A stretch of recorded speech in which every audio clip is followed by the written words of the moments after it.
आज की जो पहली स्टोरी है ये बहुत ही इंटरेस्टिंग, बहुत ही स्केरी स्टोरी है और ये हमें शाहजेब साहब ने भेजी है। ये बताते हैं कि अब से 15 साल पहले यानी 15 ईयर्स पहले ये गुलशन मेमार में शिफ्ट हुए थे। 15 साल पहले अगर आप गौर करें तो गुलशन मेमार आप अंदाज़ा लगा सकते हैं कि अब भी अगर आप वहाँ पे जाएं तो मगरिब के बाद आपको ना बंदा नज़र आता है ना बंदे की ज़ात नज़र आती है। यूजुअली वहाँ पे सोसाइटीज़ बनी हुई हैं, खाली इलाका है, बहुत ज़्यादा वैकेंट इलाका है, एक घर बना हुआ है, एक खाली है। खैर किस्सा मुख्तसर ये बताते हैं कि ये बेसिकली एक कॉल सेंटर में ये कस्टमर सर्विसेज में जॉब किया करते थे।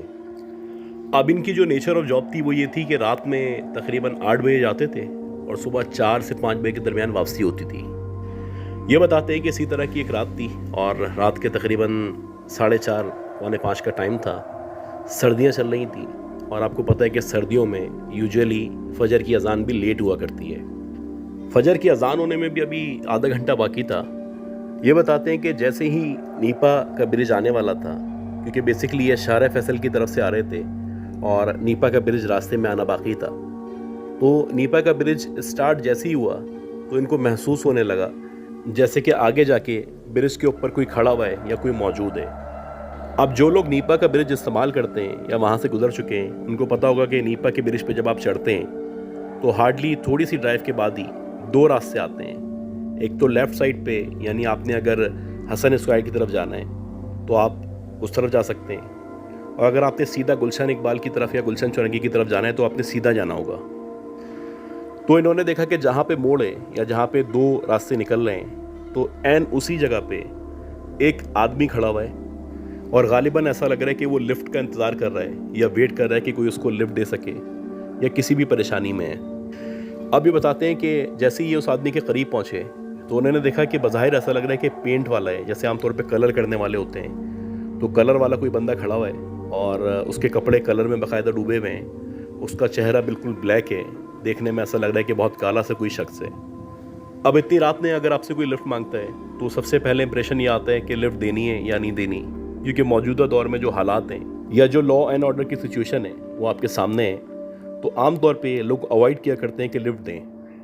ये बताते हैं कि जैसे ही मैं उस शख्स के आगे गया तो मुझे थोड़ा सा एहसास हुआ कि यार मज़दूर आदमी है, परेशान आदमी है, मैं रोक देता हूँ, इसको लिफ्ट दे देता हूँ, इसकी मदद हो जाएगी। खैर ये बताते हैं इसी सोच में तकरीबन मैं समझ लें कि उससे 10 या 15 फीट के फासले पे जा चुका था। आहिस्ता आहिस्ता करके मैंने बाइक रोकी और जब मैंने बाइक रोकी तो मैंने सोचा कि मैं इसकी हेल्प कर देता हूँ, और जैसे ही मैंने बाइक रोकी और मैं उतरा तो मैंने पलट के देखा, और जब मैंने पलट के देखा तो वहाँ पे ना कोई बंदा मौजूद था, ना बंदे का नामो निशान था। हालांकि मुझे अच्छी तरह याद है कि उसने लिफ्ट मांगने का इशारा किया था और जब उसने इशारा किया था मैं तभी रुका था। ये बताते हैं कि मैं काफ़ी देर तक खड़ा हुआ सोचता रहा कि ये मेरे साथ हुआ क्या है। फिर मैंने अपने आप को समझाया मे बी मेरा वहम हो या मुझे ऐसा लग रहा हो कोई मौजूद ही ना हो वहाँ पे। ये बताते हैं कि अपने आप को समझाते समझाते डरते हुए जैसे तैसे करके मैं अपने घर पहुँच गया।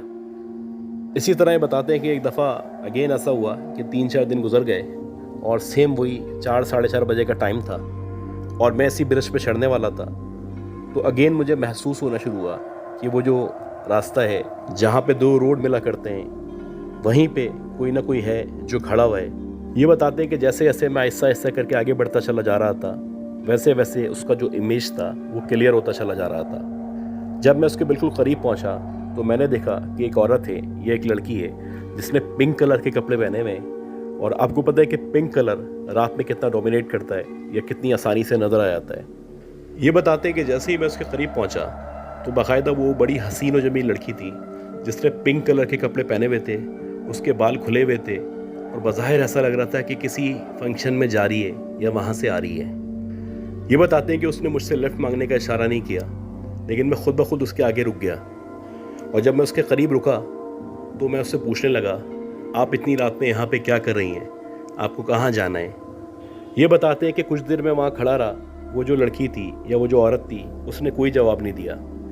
मैं बड़ा हैरान था कि इतनी स्ट्रेंज औरत है या कितनी डिफरेंट औरत है कि मैं इससे पूछ रहा हूँ कि आप क्या कर रही हैं, तो ये कोई जवाब नहीं दे रही। ये बताते हैं कि कुछ देर तक मैं वहाँ पे खड़ा रहा। उसके बाद मैंने सोचा कि मैं अपनी बाइक स्टार्ट करता हूँ और आगे बढ़ जाता हूँ। ये बताते हैं जैसे ही मैंने बाइक स्टार्ट की तो वो जो लड़की थी या वो जो औरत थी उसने एकदम से लेफ़्ट साइड पे जाना शुरू कर दिया और जैसे ही उसने लेफ़्ट साइड पे जाना शुरू किया तो मैं उसको देखने लगा। मैंने बाइक दोबारा रोकी।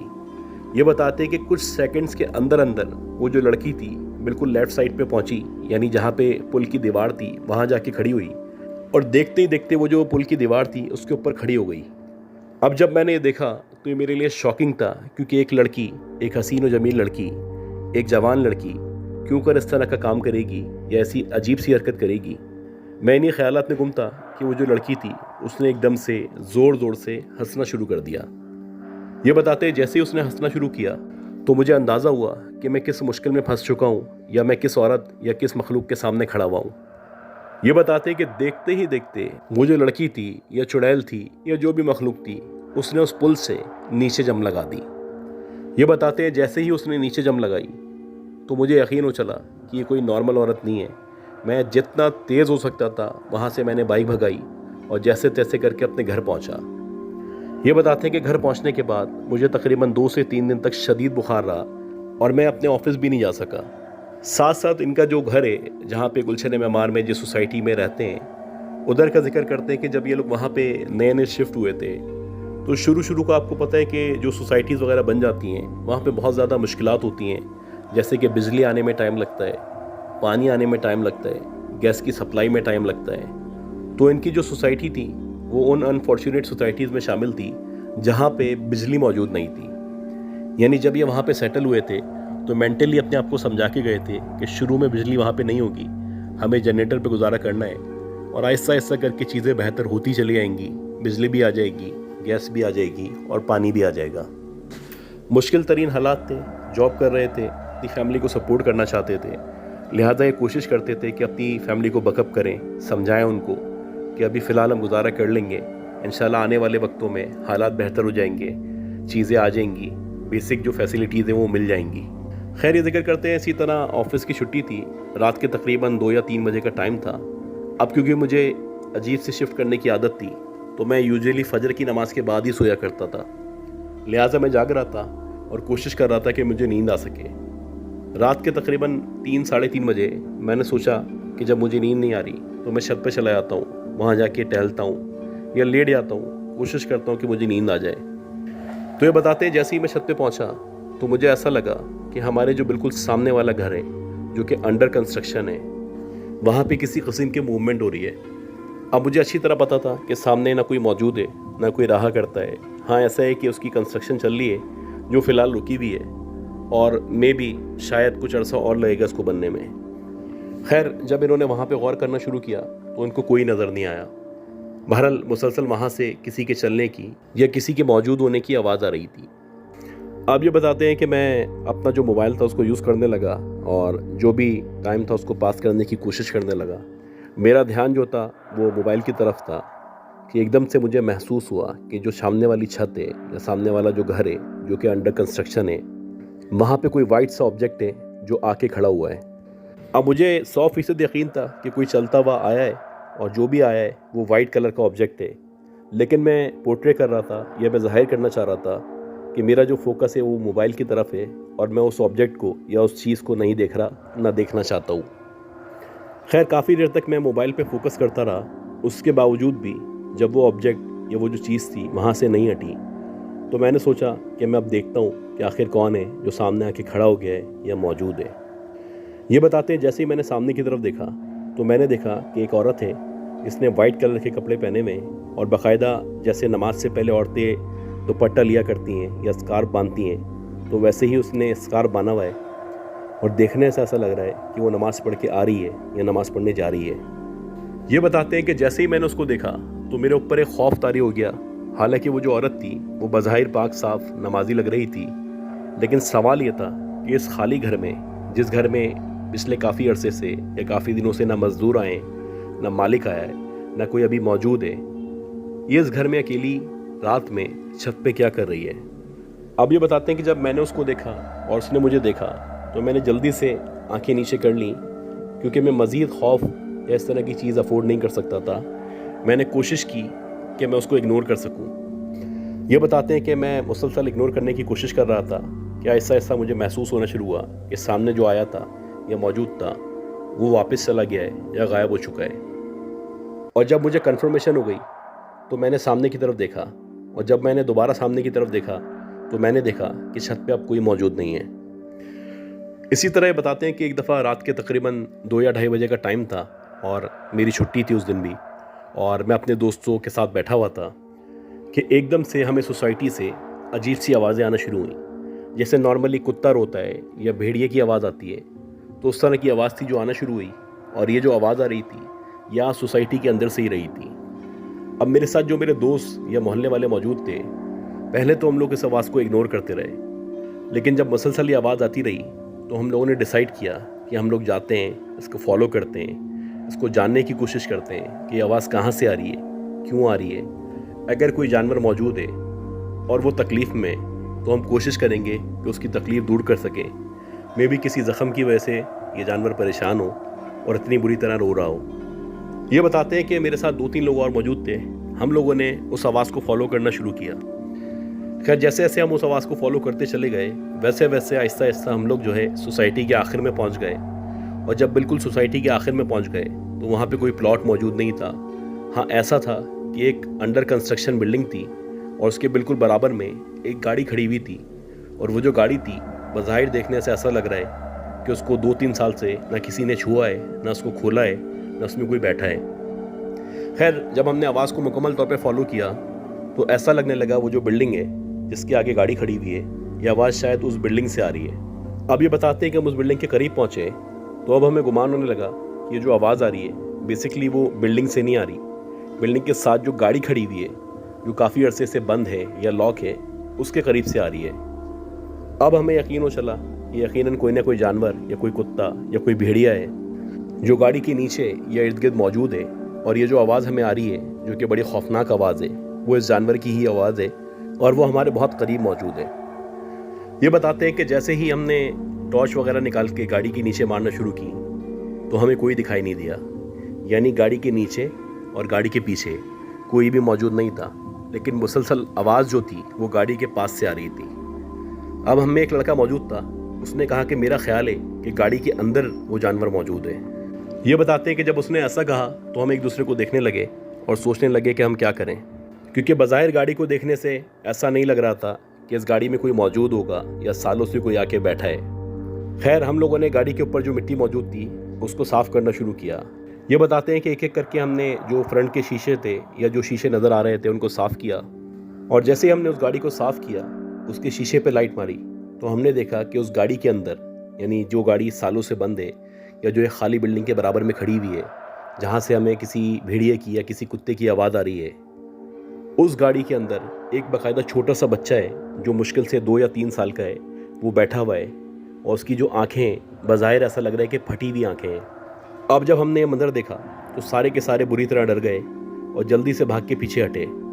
खैर हम में एक शख्स मौजूद था जो कहने लगा, यार खोल के देखते हैं, हो सकते हैं कोई बच्चे को यहाँ छोड़ के चला गया हो। लिहाजा हम लोगों ने हिम्मत पैदा की, दोबारा आयतुल कुर्सी वगैरह पढ़ते हुए उस गाड़ी के करीब आए। और जब हम दोबारा उस गाड़ी के करीब आए, हमने दोबारा लाइट मारी तो अब वहाँ पे कोई मौजूद नहीं था। यानी कि अभी कुछ सेकंड्स पहले इसी गाड़ी के अंदर हमने देखा था कि एक छोटा सा बच्चा बैठा हुआ है। और जब हम दोबारा देख रहे हैं तो वहाँ पे उस गाड़ी के अंदर ना कोई बच्चा मौजूद है, ना उसका कोई नामो निशान मौजूद है। और वो जो भेड़िए की या कुत्ते की रोने की आवाज़ आ रही थी, वो आवाज़ भी आहिस्ता आहिस्ता करके ख़त्म हो गई, बल्कि बंद हो गई। ये बताते कि ये जो वाक़या हुआ था, ये जो कुछ हो रहा था, इसका जिक्र मैंने अपने घर में आके अपनी वालदा को किया। और जब मैंने अपनी वालदा को सारा का सारा वाक़या बताया, भेड़िए के बारे में बताया या उस बच्चे के बारे में बताया, तो जो मेरी मदर थी उन्होंने कहा कि काफ़ी अरसे से मैं भी इस आवाज़ को ऑब्ज़र्व कर रही हूँ। और जब मैंने आवाज़ सुनी थी तो उसी वक्त मुझे अंदाज़ा हो गया था कि ये किसी इंसान की आवाज़ नहीं है, यकीनन ये कोई दूसरी मखलूक है जो हमारी सोसाइटी में आया करती है या मौजूद है। ये बताते हैं कि ये वाक़या तो गुजर गया, लेकिन एक दफ़ा ऐसा हुआ कि इनकी एक कज़न थी, वो इनके घर आई हुई थी। इनकी कज़न के साथ उनके शौहर मौजूद थे और इनकी 4 साला बेटी मौजूद थी। अब इनकी जो 4 साला बेटी थी, उसकी आदत थी कि वो बहुत चुलबुली थी, वो हर चीज़ में घुसती थी, कभी इधर जा, कभी उधर जा, कभी यहाँ देख, कभी वहाँ देख। ये लोग सारे के सारे लोग बैठे हुए बातें कर रहे थे कि एकदम से इनकी कज़न की जो बेटी थी उसके चीखने की आवाज़ आई। और जैसे ही उसके चीखने की आवाज़ आई तो सारे के सारे जो लोग थे वो डर चुके थे और वो लोग कोशिश कर रहे थे कि पता चल सके कि आखिर ये बच्ची कहाँ से चीखी है, खैर, जब हमने गौर किया तो हमें लगा कि शायद ये छत से आवाज़ आई है। ये बताते हैं कि हम लोग छत पे पहुँचे और जब हमने छत पे उसको देखा तो वो बैठी हुई रो रही थी। खैर, उसको हमने प्यार किया, उससे पूछा कि क्या हो गया। पहले तो वो बहुत ज़्यादा डरी हुई थी, लिहाजा हम उसको नीचे लेके आ गए, उसको पानी वगैरह पिलाया, उस पर दम दुरूद किया। जब 2-3 घंटे में वो बच्ची नॉर्मल हुई और उससे उसकी मदर ने पूछा, यानी इनकी कज़न ने पूछा कि आखिर क्या हुआ था, तो जो बच्ची थी वो कहने लगी कि मैं छत पे खेल रही थी तो मैंने देखा कि जो सामने वाली छत है वहाँ पे एक आंटी आके खड़ी हुई हैं जिन्होंने स्कर्ट पहना हुआ है, जिनके छोटे छोटे से बाल हैं, और वो जो आंटी हैं वो इसको देख के मुस्कुरा रही हैं। ना सिर्फ मुस्कुरा रही हैं बल्कि वो उसको इशारा कर रही हैं जैसे कि वो इसको बोल रही हो कि मेरे पास आओ। अब ये जो बच्ची थी ये डरना शुरू हो गई, और जैसे ये डरना शुरू हुई तो ये बच्ची बताती है कि एकदम से वो जो आंटी थी उन्होंने सामने वाले घर से जम लगाई, और इतनी बड़ी जम लगाई कि वो उस घर से इस घर पे आके कूद गई और इस बच्ची के सामने आके खड़ी हो गई। अब जब वो जो आंटी थी या वो जो लड़की थी जो उस घर से इस घर पे कूदी थी, इस बच्ची के सामने आके खड़ी हुई तो इस बच्ची ने रोना शुरू कर दिया, और जैसे ही इसने रोना शुरू किया तो वो जो औरत थी वो इसके मज़ीद करीब आई, और जैसे ही वो इसके मज़ीद करीब आई तो इसने एकदम से चीख मारी, और जब इसने चीख मारी तो हम लोग ऊपर आ गए। अब ये जो बच्ची थी, छोटी सी बच्ची थी, जाहिर सी बातें झूठ नहीं बोल सकती थी, ये जो भी बता रही थी सच बता रही थी, और यकीनन उसने जो मंजर देखा था वही बताया था। खैर, ये बताते हैं वो जो बच्ची थी 2-3 दिन तक शदीद बीमार रही, उस पर काफ़ी ज़्यादा दम दुरूद कराया गया, तब जाके उसकी तबीयत बेहतर हुई। इसी तरह ये बताते हैं कि एक दफ़ा ऐसा हुआ कि इनका जो बराबर वाला प्लॉट था वो बनना शुरू हुआ, और वहाँ पे जो लोग थे यानी जिन्होंने वो ख़रीदा था, यूजुअली वो आ जाया करते थे और इनसे मुलाकात करते थे, इनसे बातचीत करते थे। तो एक दफ़ा इसी तरह शाम के टाइम वो आए और आके इनसे सलाम दुआ की, और सलाम दुआ करने के बाद वो कहने लगे कि क्या आपके घर में मेहमान आए हुए हैं। अब उनकी ये बात सुन के बड़े हैरान हुए। ये कहने लगे नहीं, हमारे घर में तो कोई मेहमान मौजूद नहीं है।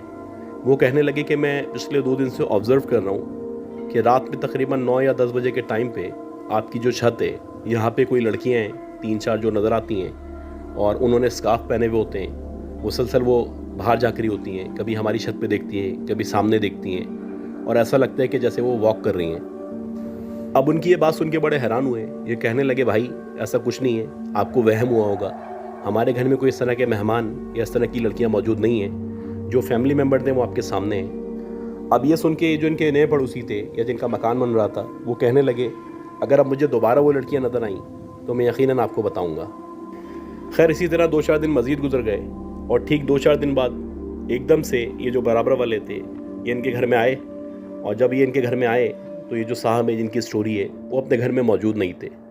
खैर, उन्होंने इनकी अम्मी से मुलाकात की और इनकी अम्मी को कहने लगे कि आपकी छत पे जाके देखें, 3-4 लड़कियां हैं या 3-4 औरतें हैं जो टहल रही हैं और मुसलसल बाहर झांक रही हैं।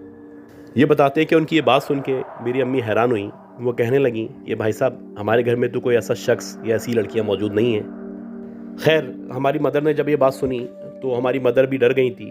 उन्होंने कहा कि ठीक है, आप मेरे साथ ऊपर चलें। और ये बताते हैं कि मेरी मदर और वो बराबर वाले जो साहब थे या जो इनके पड़ोसी थे वो ऊपर गए, और ऊपर जाके जब उन्होंने देखा तो वहाँ पे कोई भी मौजूद नहीं था। ये बताते हैं कि आज भी हम उसी घर में रहते हैं और इस तरह के बहुत सारे वाक़यात और मामलात पेश आते हैं। अब तो बहुत ज़्यादा आबादी बढ़ चुकी है, लेकिन आज भी इस पूरे एरिया में, पूरे मोहल्ले में मुख्तलिफ इस तरह की ख़वातीन और औरतें नज़र आया करती हैं, और एक तरह से हम सब मोहल्ले वालों को, ख़ास तौर पे हमारी सोसाइटी वालों को इस तरह की बातों की या इस तरह के वाक़यात की आदत हो चुकी है। यह हमें काशान साहब ने भेजी है, और ये बेसिकली 2007 और 8 का जिक्र करते हैं। ये बताते हैं कि ये लोग 3 भाई हैं, ये सबसे बड़े हैं, इनसे 2 छोटे भाई हैं और उनसे छोटी एक बहन है। ये बताते हैं कि इनकी जो रिहाइश है वो शिप ऑनर कॉलेज के करीब है। एक दफ़ा ऐसा हुआ कि इनको किसी प्रोग्राम में जाना था, तो इनकी जो मदर थी उनकी तबीयत ख़राब थी। पहले ये लोग चाहते थे कि ये मदर के साथ जाएं, और अगर मदर भी नहीं जाएंगी तो हम भी ना जाएं, लेकिन इनकी जो मदर थी उन्होंने इंसिस्ट किया कि अगर मेरी तबीयत ख़राब है तो सिर्फ मेरी वजह से इस प्रोग्राम को मिस ना करो, तुम लोग चले जाओ, और वैसे भी वहाँ पे जाना इम्पॉर्टेंट है। खैर, इन लोगों ने तैयारी वगैरह की, ये बाइक पे मौजूद थे, बाइक ये चला रहे थे, इनके साथ इनका छोटा वाला भाई था और सबसे पीछे इनके फादर बैठे हुए थे, यानी कि 3 लोग एक बाइक पे जा रहे थे। ये जो प्रोग्राम था जहाँ पे इनको जाना था ये गुलशन इकबाल में था और ब्लॉक 4 के अंदर मौजूद एक घर में था। ये बताते हैं कि ये जो प्रोग्राम था यहाँ पे ये लोग पहुँचे, ये पूरा का पूरा प्रोग्राम इन्होंने अटेंड किया, और अटेंड करने के बाद जब ये फ्री हुए तो रात के तकरीबन 1:30 बजे का टाइम था। अब जो लोग उस ब्लॉक में रहा करते हैं या उसके बारे में मालूमात रखते हैं तो उनको पता होगा बेसिकली ये एक लग्जरियस ब्लॉक है। यहाँ पे बहुत ज़्यादा बड़े बंगलोज मौजूद हैं और आमतौर पे यहाँ पे इतना रश नहीं हुआ करता जैसे कि यूजुअली और इलाकों में या और एरियाज़ में हुआ करता है। साथ साथ ये बताते हैं कि जो इनका भाई इनके साथ मौजूद था वो शुरू से ही ज़िद्दी था, हर बात में ज़िद करता था, अपनी बात मनवाने की कोशिश किया करता था। जैसे ही ये लोग प्रोग्राम से निकले थे वैसे ही उसने ज़िद करना शुरू कर दी थी कि मुझे कोल्ड ड्रिंक पीनी है और मुझे कोल्ड ड्रिंक दिला दें। ये बताते हैं कि ये छोटी सी ख्वाहिश थी, उसको पूरी करना मसला नहीं था। मसला ये था कि इसकी तबीयत ऑलरेडी थोड़ी सी ख़राब थी। अगर ये कोल्ड ड्रिंक वगैरह का इस्तेमाल करता तो मे भी इसकी तबीयत ज़्यादा ख़राब हो जाती, इसलिए हम लोग अवॉइड कर रहे थे कि इसको कोल्ड ड्रिंक ना दिलाएं। खैर ये बताते हैं जैसे ही हम प्रोग्राम से निकले तो हमें फ़र्स्ट राइट लेना था, उसके बाद सीधा जाना था और वहाँ से लेफ़्ट मुड़ना था तो मेन रोड की तरफ हम आ जाते। ये बताते हैं कि जैसे ही हमने फ़र्स्ट राइट लिया और सीधा जाने लगे तो हमने देखा कि वहाँ पे ऑलरेडी एक टेंट वगैरह लगा हुआ है। बज़ाहिर ऐसा लग रहा है कि शायद कोई बहुत बड़ा प्रोग्राम है, बहुत बड़ा फंक्शन है या शायद एक मिलाद हो रहा है। खैर ये बताते हैं कि हम लोगों ने सोचा कि साइड में से कोई रास्ता वगैरह होगा, हम चलते हैं यहाँ से। जो नॉर्मली बाइक वाले सोचा करते हैं, लिहाजा इन्होंने अपनी जो बाइक थी उसको सीधे ही जाने दिया और ये एक्सपेक्ट कर रहे थे कि साइड में से ज़रा सा रास्ता मिलेगा, हम अपनी बाइक गुजार लेंगे और आगे चले जाएंगे। खैर ये बताते हैं जैसे ही हम उस स्टैंड के करीब पहुँचे तो हमने देखा कि बहुत लंबे लंबे से, नॉर्मली ऐसे हम लोगों के कद होते हैं उससे कई ज़्यादा लंबे बहुत सारे लोग खड़े हुए हैं और बज़ाहिर ऐसा लग रहा है कि वे लोगों को वेलकम कर रहे हैं या रिसेप्शन दे रहे हैं। अब बहरहाल जैसे हम उनके करीब पहुँचे तो वो जो लोग थे सारे के सारे हमें देखने लगे। हम तीनों उनको देख के हैरान थे कि इतने लंबे लंबे लोग यहाँ पे क्या कर रहे हैं। और वो जो लोग थे उनकी जो नाकें थीं वो बहुत बड़ी बड़ी सी थीं और बज़ाहिर ऐसा लग रहा था कि उनके जो चेहरे हैं वो भी नॉर्मल इंसान से बड़े चेहरे हैं। खैर जैसे ही हम टेंट के करीब पहुँचे तो हमने सोचा कि राइट साइड से मोड़ लेंगे गाड़ी को और पीछे की तरफ से चले आएंगे। लेकिन ये बताते हैं जैसे ही हम टेंट के करीब पहुँचे तो वहाँ जाके हमें पता चला कि दोनों तरफ से मुकम्मल रास्ता बंद है, अब हमें वापस मुड़ना होगा। ये बताते हैं कि जैसे ही हम मुड़ने ही वाले थे तो वो जो लंबे लंबे लोग खड़े थे उनमें से एक शख्स ने मुझे बोला कि भाई साहब मेरी बात सुने। अब जब उसने इस तरह से बोला तो अल्टीमेटली मैं रुका, मुझे पता था कि वो मुझे मुखातिब कर रहा है। खैर जैसे ही मैं पलटा तो उनमें जो सबसे लंबा शख्स था वो आगे बढ़ने लगा। वो कहने लगा कि आज हमारे बेटे का निकाह है, अगर आप चाहें तो हमारी तकरीब में शामिल हो जाएं। अब मैं उसका ये गेस्चर देख के बड़ा हैरान था क्योंकि नॉर्मली कराची के अंदर ख़ास तौर पे इस तरह से कोई किसी को वेलकम नहीं किया करता। आप एक्सपेक्ट नहीं करते कि कोई अजनबी आपको बोलेगा कि आप हमारे प्रोग्राम में आ जाएं या हमारी खुशी में शामिल हो जाएं। खैर जैसे ही उसने कहा तो मैंने कहा नहीं सर माजरत है, हमें ऑलरेडी देर हो चुकी है, अल्लाह आपको मुबारक करे, हमें वापस जाना है। जब मैंने ये कहा तो उनमें जो दूसरा शख्स मौजूद था वो मेरे फादर से कहने लगा कि बड़े साहब आप अंदर आ जाएं, आप आएंगे तो ये भी अंदर आ जाएंगे और हमें खुशी होगी अगर आप हमारे प्रोग्राम में शामिल होंगे। जब उन्होंने फ़ादर से कहा तो फ़ादर सोचने लगे। उनका यह ख्याल था कि हमें चाहिए कि 5-7 मिनट अंदर चले आएँ, इनको मुबारकबाद दें और बाहर आ जाएं। लेकिन मैं अपने फ़ादर को मना करने लगा। मैंने कहा बाबा यहाँ रुकना सही नहीं है, ऑलरेडी इतनी रात हो चुकी है, अब हमें वापस चलना चाहिए। खैर जैसे ही मैंने ये कहा तो उनमें जो तीसरा शख्स मौजूद था वो कहने लगा चलें हमारे लिए नहीं अपने छोटे भाई के लिए रुक जाएं, इसको कोल्ड ड्रिंक पीनी थी। ये बताते हैं कि जैसे ही उसने बात कही तो हम दोनों के कान खड़े हो गए। हमारी समझ में आ गया कि मामला क्या है, क्योंकि हमारे अलावा कोई और नहीं जानता था कि हमारा भाई कोल्ड ड्रिंक पीना चाहता है। ये बताते हैं कि जब उन्होंने इस तरह कहा तो मेरे फादर ने फ़ौरन से कहा नहीं जनाब शुक्रिया, अब बहुत देर हो चुकी है, हमें जाना चाहिए। ये बताते हैं कि अभी हम ये बात कर ही रहे थे कि उन्हीं में से एक शख्स आगे बढ़ा, उसके हाथ में कोल्ड ड्रिंक मौजूद थी, वो उसने मेरे भाई को दी और कहा कि ये पीते हुए चले जाओ। अब जब उसने कोल्ड ड्रिंक दी तो जाहिर सी बात है मेरा जो भाई था वो छोटा था, उसने वो कोल्ड ड्रिंक ले ली, जबकि मैं और मेरे फादर चाहते थे कि कोल्ड ड्रिंक ना ली जाए। खैर जब उसने कोल्ड ड्रिंक ले ली तो मेरे फादर ने उनका शुक्रिया अदा किया और अल्लाह हाफिज़ कहा और हमने बाइक स्टार्ट की, आगे बढ़ गए। ये बताते हैं कि जैसे ही हम आगे बढ़े तो मेरे फादर ने मुझे कहा कि पलट के नहीं देखना और आयतुल कुर्सी पढ़ना शुरू कर दी। खैर जैसे जैसे ये लोग आगे बढ़े वैसे वैसे आयतुल कुर्सी पढ़ते पढ़ते ये लोग गली से बाहर निकल आए और जब ये गली से बाहर निकले तो उन्होंने सोचा कि अब पलट के देखते हैं। ये बताते हैं कि जैसे ही हमने पलट के देखा तो वही जगह जहाँ पे अभी टेंट लगा हुआ था, जहाँ से रास्ता ब्लॉक था, जहाँ बहुत सारे लोग खड़े हुए थे, जहाँ एक प्रोग्राम हो रहा था, जहाँ से मेरे भाई को एक कोल्ड ड्रिंक मिली थी, वहाँ पे ना कोई बंदा मौजूद था, ना कोई टेंट मौजूद था, ना किसी का नामो निशान मौजूद था। ये बताते हैं कि हमारे औसान ख़ता हो चुके थे। मैं और मेरे फादर समझ चुके थे कि हमारे साथ क्या हुआ है। खैर हम लोग मुसलसल आयतुल कुर्सी पढ़ते हुए जैसे तैसे घर पहुँचे और जो हमारा भाई था उसके पास वो कोल्ड ड्रिंक मौजूद थी, उसने वो कोल्ड ड्रिंक पी। और अल्लाह का शुक्र है कि जब उसने वो कोल्ड ड्रिंक वगैरह पी तो उससे ना कोई नुकसान हुआ, ना किसी भी किस्म के मसले का सामना करना पड़ा। ये बताते हैं कि जब हम वापस घर आए तो हमने अपनी मदर से ये सारा का सारा मामला डिस्कस किया। तो मेरी मदर का भी ये ख्याल था कि बेसिकली तुम जहाँ चले गए थे या जिस तरफ चले गए थे वहाँ पे जो प्रोग्राम हो रहा था बेसिकली वो इंसानों का प्रोग्राम नहीं था, वो किसी दूसरी मखलूक का प्रोग्राम था जहाँ गलती से तुम चले गए थे। ये बताते हैं कि उसके बाद भी हमारा उस इलाके में उस घर के करीब जाना आना हुआ, लेकिन उसके बाद कभी भी हमें ना वो लोग नज़र आए, ना वो टेंट नज़र आया, ना उस तरह के चेहरे नज़र आए। अच्छा गाइस, आज की जो दूसरी स्टोरी है ये हमें अमर साहब ने भेजी है और इनका जो ताल्लुक़ है बेसिकली वो इंडिया से है। ये बताते हैं कि जिस गांव में रहा करते हैं बेसिकली वो जो गांव है वो एक छोटा सा गांव है। वहाँ पे सब लोग एक दूसरे को जाना करते हैं, एक दूसरे से सबकी जान पहचान है, एक दूसरे के खुशी और गम में लोग शरीक हुआ करते हैं, एक दूसरे का ख्याल रखा करते हैं। ये बताते हैं कि जैसे जैसे बड़े हो रहे थे तो जाहिर सी बात है गाँव में बहुत लिमिटेड लोग थे और लिमिटेड रिसोर्सेज थे। तो दीगर जो गांव थे यानी सराउंडेड जितने भी गांव थे वहाँ इनका जाना आना होता था। वहाँ जाके भी इनकी दोस्तियाँ बढ़ गई थी, वहाँ पे भी इनके बहुत सारे दोस्त बन गए थे। अब दूसरे गांव में रोज़ाना जाना आना तो आसान नहीं है, लिहाजा ये क्या करते थे कि हर वीकेंड पे या 10 दिन में दूसरे गांव में अपने दोस्तों से मिलने जाया करते थे। इसी तरह इनके जो दोस्त थे कभी कभी वो लोग आ जाया करते थे। तो एक दफ़ा ये बताते हैं कि ऐसा हुआ कि मेरा एक दोस्त था, उसकी इंगेजमेंट होने वाली थी। तो उसने मुझे मैसेज किया, वो कहने लगा कि मेरी कल इंगेजमेंट है और कुछ काम वगैरह मुझे करने हैं, तो बेहतर है कि तुम एक दिन पहले आ जाओ, यहाँ आके छोटे मोटे काम करा लो, फिर वाले वापस चले आना और इंगेजमेंट वाले दिन आ जाना। अब जाहिर सी बात है मेरी दोस्ती थी, बहुत अच्छी सलाम दुआ थी, तो मैंने ये सोचा कि ऐसा ही करता हूँ, मैं एक दिन पहले चले आता हूँ, जो भी उसके काम वगैरह है वो करवा देता हूँ, जो भी वो चाहता है वो करवा लेते हैं, और जब उसके काम वगैरह ख़त्म हो जाएंगे मैं वापस आ जाऊँगा, अगले दिन दोबारा चला जाऊँगा। खैर ये बताते हैं कि तकरीबन 6 या 6:30 बजे का टाइम था। ये अपने गांव से निकले और इनके गांव से उस गांव का जो रास्ता था तकरीबन 1 या 1.5 घंटे का था। अब ये वहाँ पे गए, अपने दोस्त से मिले, जो भी छोटे मोटे काम थे वो सारे के सारे इन्होंने कराना शुरू किए। तो काम कराते कराते इनको पता ही नहीं चला कि कब रात के 11-12 बज गए। अब ये बताते हैं जब रात के 11-12 बज गए तो मैंने सोचा कि अब मुझे वापस जाना चाहिए, क्योंकि ऑलरेडी इतनी देर हो चुकी थी और इससे ज़्यादा मज़ीद में रुक नहीं सकता था।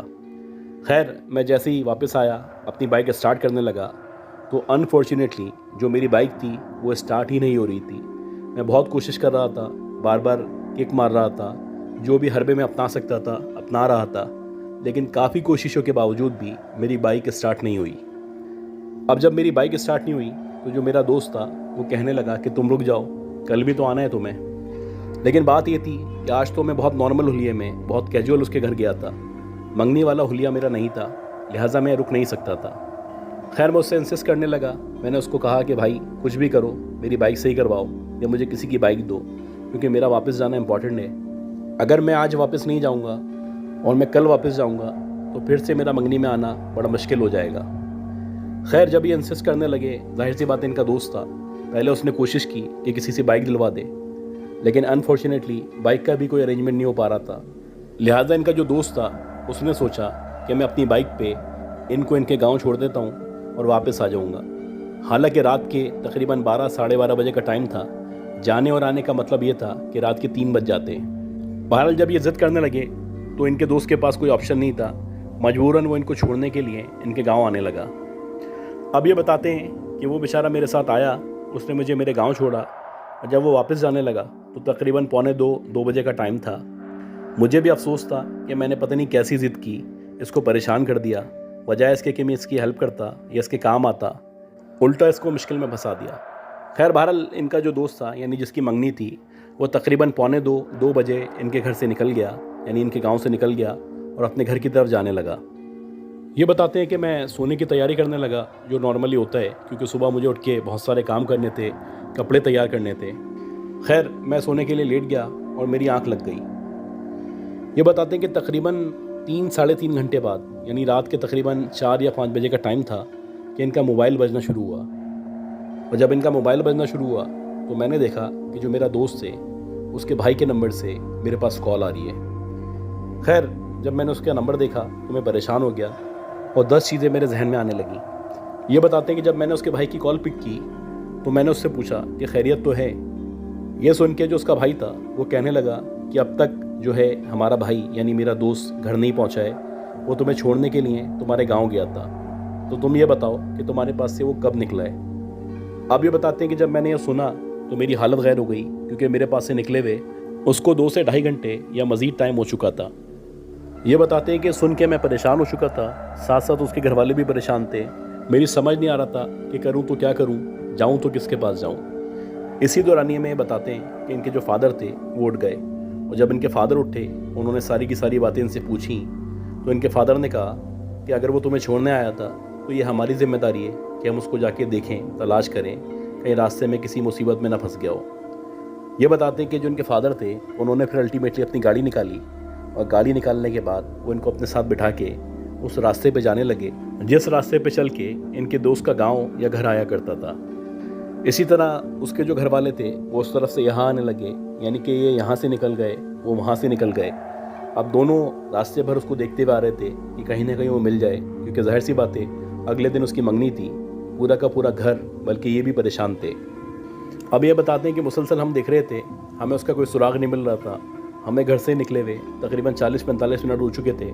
इसी तरह जो उसके घर वाले थे उनको भी घर से निकले हुए 1 घंटा हो चुका था। ये बताते हैं कि हम लोग इधर से आगे बढ़ रहे थे, वो लोग उधर से आ रहे थे, तो बिला आखिर एक पॉइंट ऐसा आया जहाँ पे मैंने देखा कि जो मेरा दोस्त है उसकी बाइक खड़ी हुई है। और जब मैंने देखा कि उसकी बाइक खड़ी हुई है तो मुझे थोड़ा हौसला हुआ, लेकिन उसकी जो बाइक थी वो अकेले खड़ी हुई थी, उस पर वो मौजूद नहीं था। तो जाहिर सी बात है ये एक फ़िक्र वाली बात थी, क्योंकि मेरा दोस्त मुझे छोड़ने आया था, उसकी बाइक तो मिल गई थी लेकिन वो नज़र नहीं आ रहा था। अब ये बताते हैं कि जब हमने आगे पीछे तलाश करना शुरू किया तो हमने देखा कि एक जामुन का पेड़ है, उस जामुन के पेड़ के पास इनका जो दोस्त है वो नीचे पड़ा हुआ है। अब जैसे ही इन्होंने अपने दोस्त को देखा तो इन्होंने अपने फादर को इन्फॉर्म किया। इनके फादर जल्दी से आगे गए, उसको हिलाने लगे, उसके मुंह पे पानी डालने लगे, और जो कुछ इनको आता था वो पढ़ने लगे। ये बताते हैं कि काफ़ी देर कोशिशों के बाद इनका जो दोस्त था वो उठ के बैठ गया। इसी दौरानिए में उसकी जो फैमिली थी वो भी यहाँ पे आ गई। अब ये बताते हैं कि जो इनका दोस्त था उसकी हालत गैर हुई हुई थी, वो बहुत बुरी तरह डरा हुआ था, और उसको देख के अंदाज़ा हो रहा था कि वो बहुत बुरी तरह डर चुका है। ये बताते हैं खैर जैसे तैसे हमने उसको गाड़ी में डाला, और मेरे फादर ने बोला कि हमारी गाड़ी के अंदर ही हम उसको गांव पहुंचाते हैं, क्योंकि ये तुम्हें छोड़ने आया था तो ये हमारी जिम्मेदारी है कि हम उसको उसके घर पहुंचाएं। खैर मेरे फादर ने उसको गाड़ी में डाला, जैसे तैसे लेके हम उसको उसके घर पहुंचे। अब ये बताते हैं कि जब हम उसके घर पहुंचे वो होश में तो था, लेकिन वो किसी से बात नहीं कर रहा था, अजीब सा बिहेव कर रहा था, चारों तरफ देख रहा था, ख़ास तौर पे वो छत की तरफ बार बार देख रहा था। अब मेरे फादर को भी और उसके घर वालों को भी अंदाज़ा हो चुका था कि दाल में कुछ काला है। ये बताते हैं कि इसी तरह थोड़ा सा टाइम गुजरा, और जैसे ही वो थोड़ा बहुत टाइम गुजरा तो इनका जो दोस्त था उसकी तबीयत ख़राब होना शुरू हो गई, यानी कि उसकी जो आँखें थी वो ऊपर चढ़ना शुरू हो गई, और एकदम से उसकी आवाज़ बदलना शुरू हो गई। अब इनका जो दोस्त था वो एक मर्दाना आवाज़ का मालिक था, लेकिन देखते ही देखते उसकी जो आवाज़ थी वो एक औरत की आवाज़ में तब्दील हो गई। अब जब घर वालों ने ये सब देखा तो सारे के सारे लोग डर चुके थे। वो अजीब अजीब बातें कर रहा था, बहकी बहकी बातें कर रहा था, कभी एकदम से हंसने लगता, कभी एकदम से रोने लगता। गर्ज के उसकी कंडीशन ख़राब से ख़राब होती चली जा रही थी। अब इनके जो घर वाले थे वो यही सोच रहे थे कि क्या करें। इसी दौरानिए में ये बताते हैं कि जो इनके गांव का एक पंडित था उससे रब्ता किया गया। वो जो गांव का पंडित था उसको जब इसके पास लेके आए और पंडित ने इनके दोस्त को देखा, पूरा चेक किया, तो उसने कहा कि इसके ऊपर बहुत संगीन किस्म के बहुत बुरे असरात हो चुके हैं, हमें इसका अभी तोड़ करना होगा। अगर हमने इसका तोड़ नहीं किया तो जो भी मखलूक इसके अंदर मौजूद है वो इसको नुकसान पहुंचाएगी, या हो सकता है इसको अपने साथ ले जाए। ये बताते हैं कि सुन के सारे लोग परेशान हो चुके थे। खैर पंडित को कहा गया कि जो भी आपने करना है वो करें, और इसकी तबीयत ठीक हो जानी चाहिए क्योंकि आज इसकी मंगनी भी है।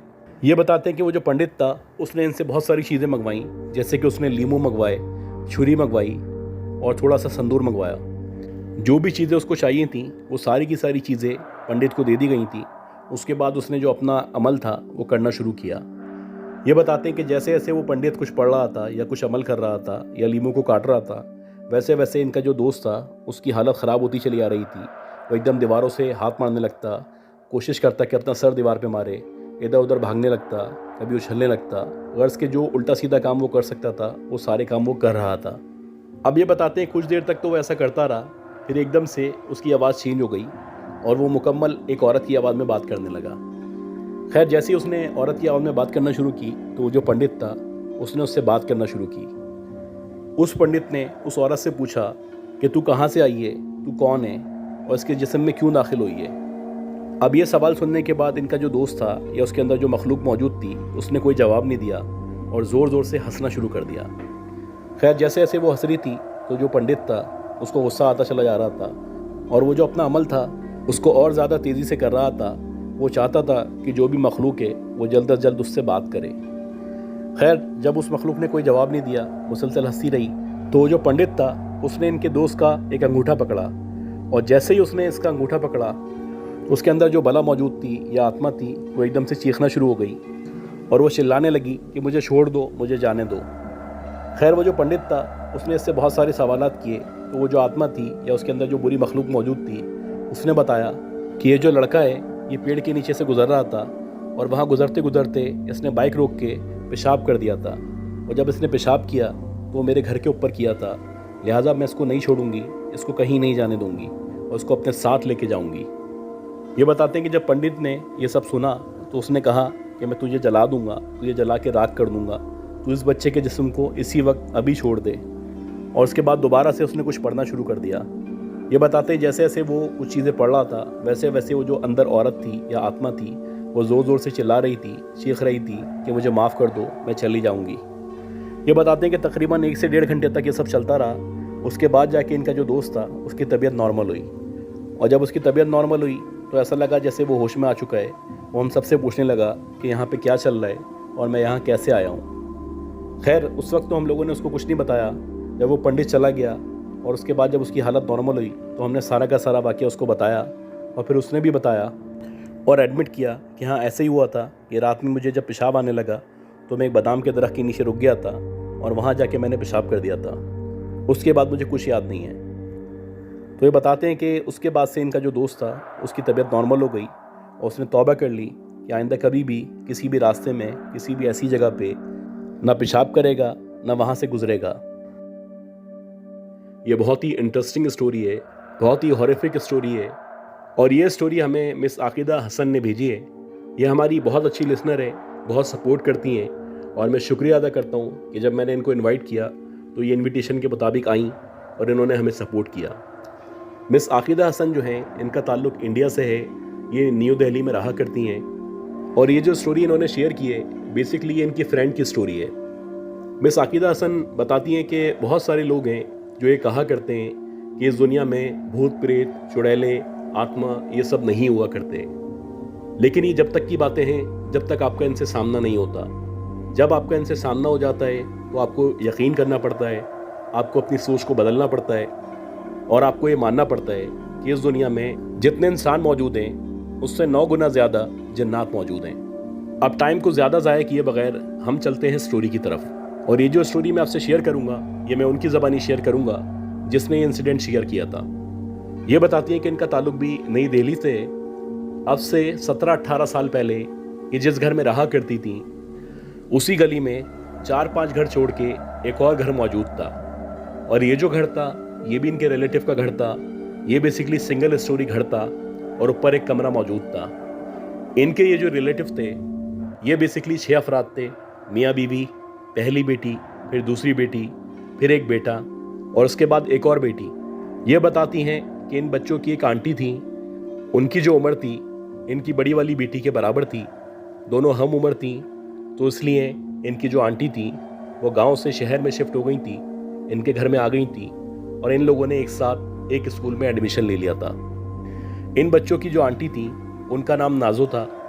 उनके बारे में कहा जाता था कि वो बहुत ब्यूटीफुल हैं, बहुत गुड लुकिंग हैं और जो भी उनको एक दफ़ा देखता है देखता चला जाता है।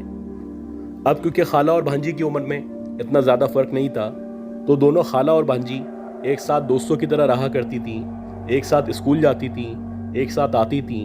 गर्ल्स के जो भी आपस में बातें थी वो सारी की सारी शेयर किया करती थी।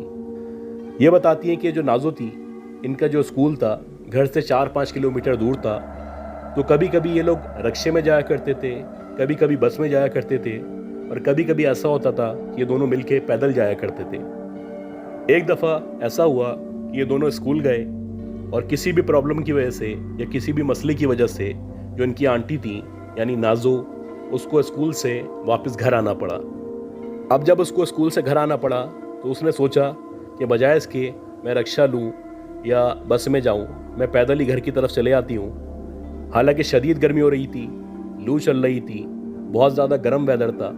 ये जो उसने फ़ैसला किया था ये उसको कितना नुकसान पहुँचाएगा ये उसको अनकरीब पता चलने वाला था। तो गाइस, आपको पता है कि जब शदीद गर्मी हो रही हो, लू चल रही हो, तो जब आप धूप में निकलते हैं तो आपका जो सर है उस पर जब बराह रास्त धूप लगती है तो ऐसा लगता है जैसे आपका दिमाग माऊफ हो चुका है या प्रॉपर काम नहीं कर रहा। ऐसा ही था कि नाज़ो जो थी वो गर्मी में लू के अंदर चलती हुई अपने घर की तरफ जा रही थी कि चलते चलते उसको पता ही नहीं चला कि उसने अपना पाँव जो है एक शॉपर के ऊपर रख दिया, और वो जो शॉपर था उसमें लीमू और खाने वगैरह की कुछ चीज़ें मौजूद थीं। अब ये बताती है कि हिंदुस्तान में आम तौर पे जब किसी बुराई का या किसी बुरे असरात का या बुरी एंटिटी का उतार करना होता है तो इस तरह की खाने की चीज़ें या लीमू वगैरह लेके चौराहे पे रखा जाता है, और चौराहे पे रखने का मकसद ये होता है कि वो जो बुराई है या नेगेटिव एंटिटी है वो चौराहे पे जाए और जिस शख्स के ऊपर वो मौजूद है उसके ऊपर से उतर जाए। ये बताती है क्योंकि नाज़ो को इस बारे में कुछ पता नहीं था। जब उसने उस शॉपर पे पाँव रखा तो उसको अंदाज़ा नहीं हुआ कि उससे क्या संगीन गलती हो चुकी है। खैर, जैसे जैसे वो घर की तरफ बढ़ रही थी वैसे वैसे उसकी तबीयत जो थी वो ख़राब होती चली जा रही थी। बज़ाहिर ऐसा लग रहा था कि उसको मतली हो रही है, उसको चक्कर आ रहे हैं या उसको वॉमिट होने वाली है। खैर, जैसे तैसे करके जब वो घर पहुंची तो उसकी हालत ख़राब हो चुकी थी, और घर वालों ने जब उसकी ये हालत देखी तो वो नीम बेहोशी के आलम में थी। ये बताती है कि घर वाले शुरू में वही समझे जैसे कि आमतौर पे समझा जाता है, मे बी लू लग गई होगी, गर्मी लग गई होगी जिसकी वजह से इसको वॉमिट आ रही है या मतली हो रही है या ये बेहोश होने वाली है।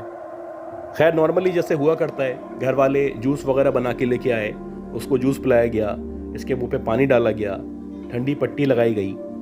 गर्ज के जो भी कोशिशें घर वाले कर सकते थे वो सारी की सारी कोशिशें की गईं, लेकिन सारी की सारी कोशिशें रायगा गईं। नाज़ो की तबीयत ख़राब से ख़राब होती चली जा रही थी और बज़ाहिर ऐसा लग रहा था आहिस्ता आहिस्ता करके वो अपने सेंसेस खोती चली जा रही है।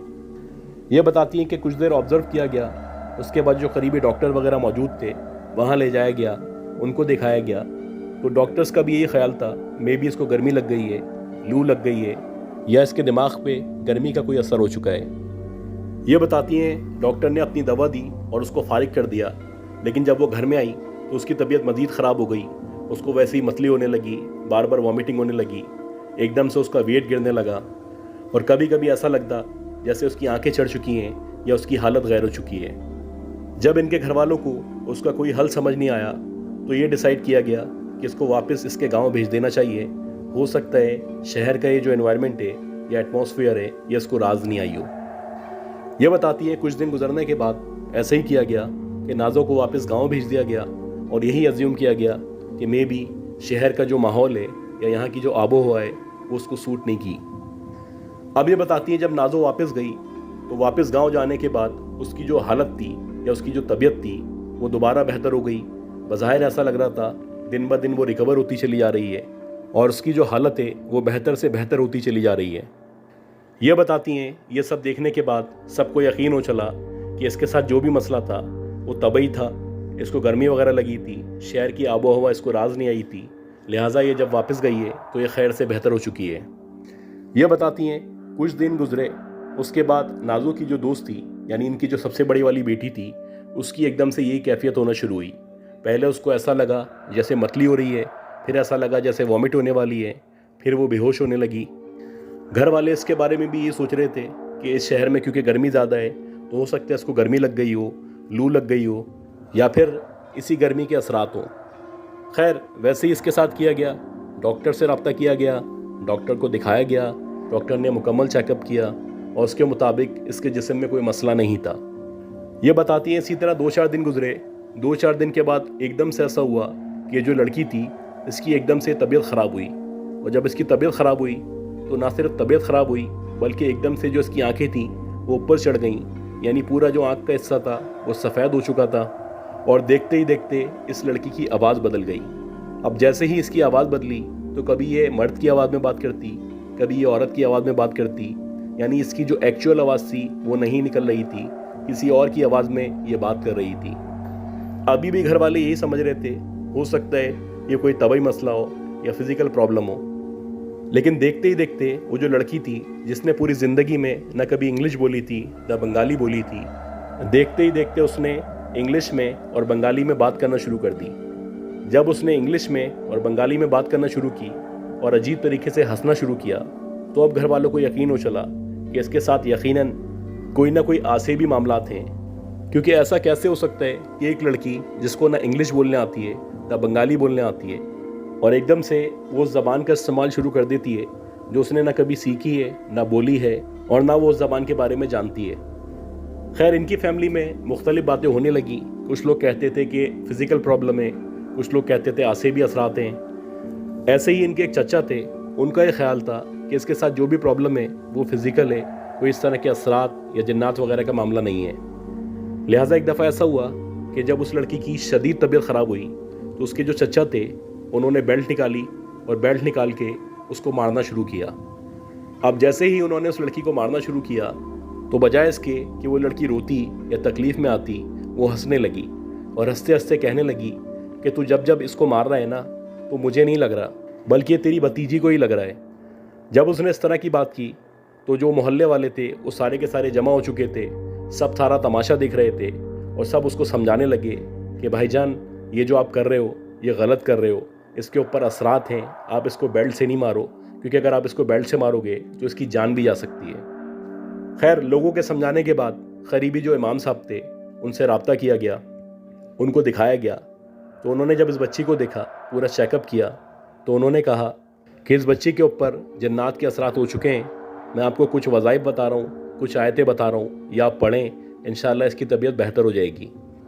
खैर, ये बताती हैं कि जो वज़ाइफ वगैरह उन्होंने बताए थे वो सारे के सारे वज़ाइफ इन लोगों ने पढ़ना शुरू किए। जो आयत वगैरह इन्होंने बताई थी वो सारी की सारी आयत पढ़ना शुरू की। लेकिन बजाय इसके कि इस बच्ची की तबीयत बेहतर होती और मज़ीद ख़राब होना शुरू हो गई।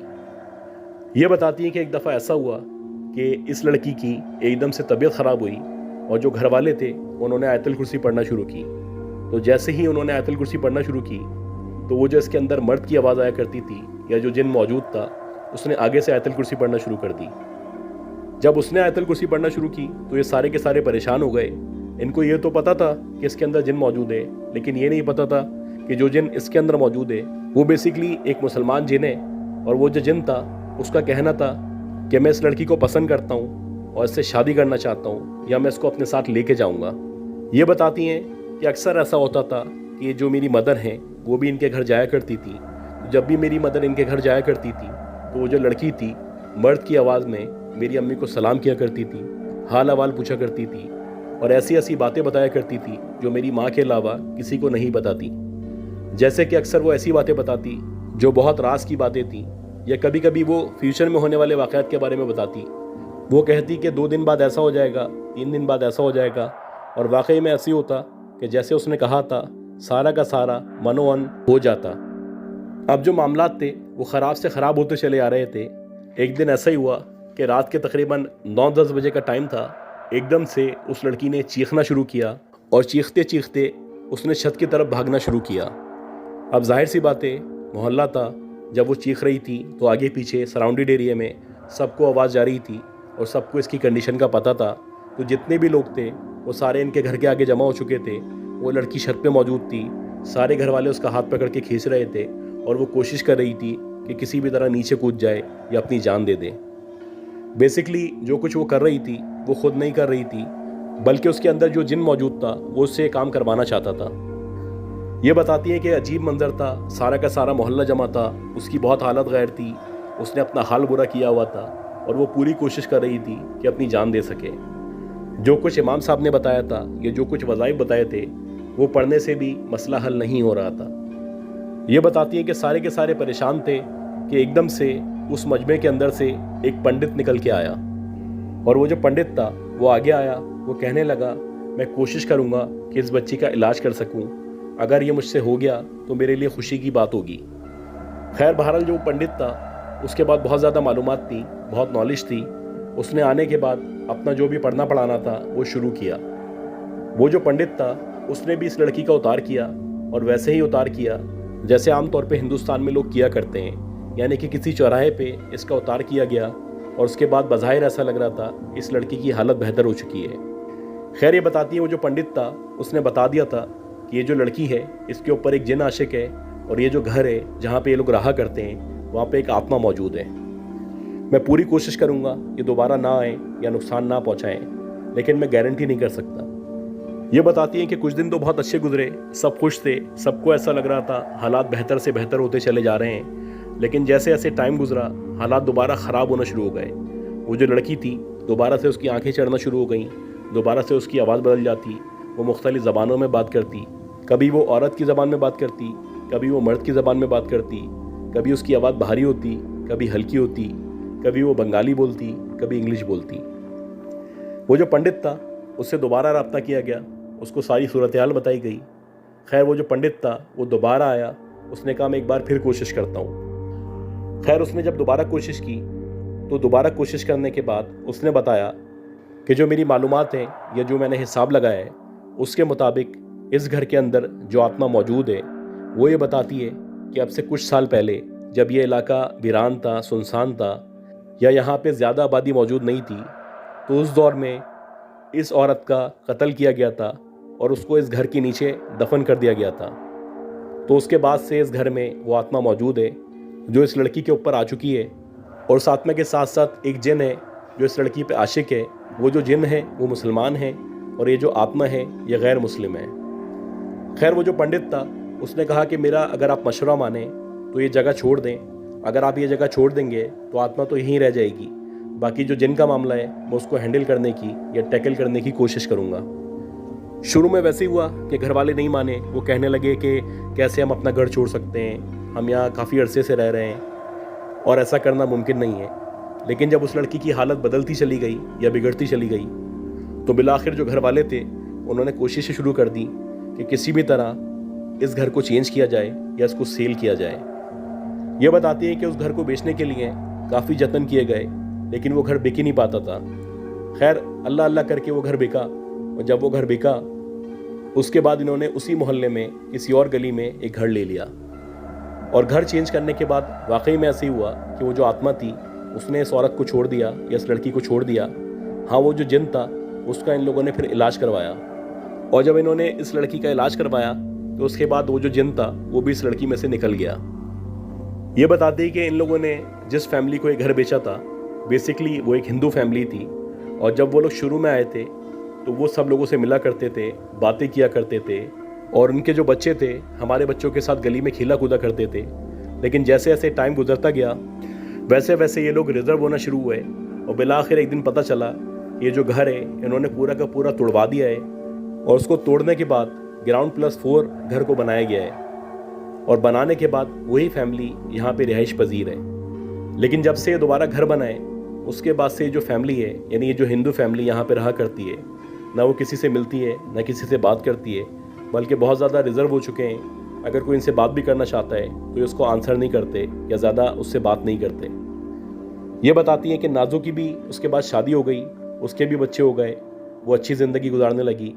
और ये जो लड़की थी यानी इनकी जो बड़ी वाली लड़की थी उसकी भी फिर शादी हो गई, उसके भी बच्चे हो गए और उसकी ज़िंदगी भी स्मूथ हो गई। ये बताती हैं कि आज भी वहाँ पे वो घर मौजूद है और वहाँ पे वो फैमिली रहा करती है। लेकिन जैसे कि इन्होंने बताया कि उन लोगों ने सबसे क़तई ताल्लुक़ की हुई है, ना किसी को कुछ बताते हैं, ना किसी से मिलते हैं, ना किसी से बात करते हैं। ये साथ साथ शेयर करती हैं कि कभी कभी इंसान की ज़िंदगी में इस तरह के वाक़यात और मामलात पेश आते हैं कि उसको चाहते हुए भी या ना चाहते हुए भी उन पे यकीन करना पड़ता है। जैसे कि इनका अपना फेथ था, ये लोग आमतौर पे भूतों को, चुड़ैलों को, प्रेतों को, इस तरह की बातों को नहीं माना करते थे। लेकिन जैसे जैसे टाइम गुजरा इन लोगों ने ख़ुद से एक्सपीरियंस किया, और जब उनको ये सारी की सारी बातें पता चली तो उनको अंदाज़ा हुआ इस दुनिया में भूत, प्रेत, चुड़ैल, आत्मा ये सब हुआ करते हैं। और इसीलिए शायद कहा जाता है कि जब भी आप घर से निकलें तो बिस्मिल्लाह पढ़ के निकलें, आयतुल कुर्सी पढ़ के निकलें, क्योंकि हो सकता है कि आप जिस रास्ते पे जा रहे हो या जिस चौराहे से आप गुजर रहे हो वहाँ पे इस तरह का कोई उतार किया गया हो, इस तरह की कोई एक्टिविटी की गई हो। क्योंकि अगर आपको पता नहीं होगा और किसी भी ऐसी चीज़ पे आपका पाँव पड़ जाएगा तो वो जो भी असरात वहाँ पे मौजूद हैं वो आपके पीछे लग जाएंगे, आपको नुकसान पहुँचाएंगे, हो सकता है आपकी ज़िंदगी ख़राब कर दें। जैसे कि अगर आपको याद हो, मैंने एक शाह फैसल कॉलोनी का वाक़या ज़िक्र किया था। तो वो जो बच्ची थी उसने बताया था कि मुर्दा नहलाने की जो जगह थी उसके पानी के ऊपर से वो गुजरी थी और उसके ऊपर से गुजरने के बाद उसकी पूरी की पूरी ज़िंदगी ख़राब हो गई, उस पर असरात आ गए और अब तक उसका इलाज चल रहा है। तो गाइस, मैं उम्मीद करता हूँ जो भी स्टोरीज़ मैंने शेयर की हैं ये स्टोरीज़ आपको पसंद आई होंगी। अगर आपको ये स्टोरीज़ पसंद आई हैं तो प्लीज़ मेरे चैनल को लाइक करें, सब्सक्राइब करें, शेयर करें। और सबसे अहम बात ये कि जब आप इस वीडियो को या ऑडियो को सुनते हैं तो बराए मेहरबानी इसको लाइक कर दिया करें। मैं दोबारा आपसे रिक्वेस्ट कर रहा हूँ, क्योंकि मेरे व्यूज़ होते हैं लेकिन लाइक्स नहीं होते और मुझे इस चीज़ का अफसोस होता है। बाकी आप सपोर्ट करते रहें और आपकी सपोर्ट के बगैर कुछ भी मुमकिन नहीं है। जो भी ग्रो किया हूँ या ग्रो कर रहा हूँ या आपकी मोहब्बत से, आपकी मेहरबानी से। दुआ करें अल्लाह ताला मुझे सेहत दे, ज़िंदगी दे, सलामती हो। अपना ख्याल रखिएगा। अल्लाह हाफ़िज़।